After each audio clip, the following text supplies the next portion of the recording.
Everyone knows about the stoplight. Duh. However, what one may not know is how the stoplight was invented.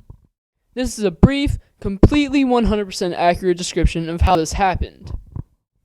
Back in 1774, when Abraham Lincoln and Attila the Hun came together, they were looking for one idea that would put them over the top and truly give them a place in the world's history books. While drinking cappuccino at Starbucks, Abe Lincoln was talking about how he saw two buggies crash, and if only there was something to stop this. Attila the Hun said, "Yeah, like a stoplight." And thus, the stoplight was born. Now, these two fine gentlemen had three favorite colors: purple, silver, and turquoise. However, they figured these wouldn't really work well with the people, so they chose red, yellow, and green as their three colors. They thought, well, what color should mean what? So they figured it out like this. Lincoln played a minor role in the Civil War, and thus he knew a little bit about blood. He thought the Civil War was boring and gave it bad reviews. When you think of bad, you think of evil, and when you think of evil, you think of hell.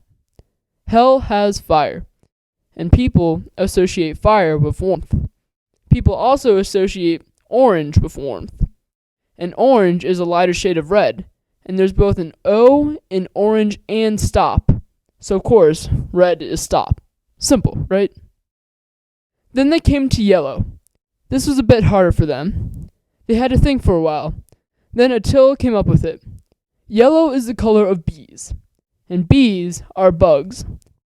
Now Volkswagen, which Attila created later with Hitler, would have a car called the Bug. And cars have brakes. And of course, when you think of brakes, you think of coffee breaks, the most popular type of break. It's not really a coffee break without muffins. And muffins are yummy. And yummy has a Y. And of course, yield, which is slow and stop, begins with a Y. Thus, yellow should mean yield. And finally, they came to green. And they really had to go to their homie Albert for this one. And Albert told them, well, when I think of green, I think of atomic engineering.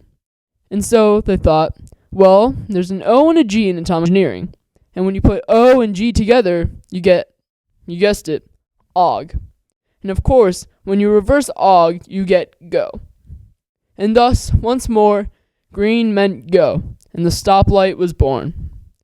However, they had no idea where to put this newfangled invention, so Thomas Edison told Attila, his best friend from college, I will let you put your newfangled invention in my town, the town of Detroit. Now, Detroit at the time was fairly small and not extremely populated, so thinking back on it, it wasn't really the best place to put such a momentous invention, such as the stoplight. However, the stoplight was first placed there, and since Detroit has no car manufacturing relations whatsoever, it failed immensely.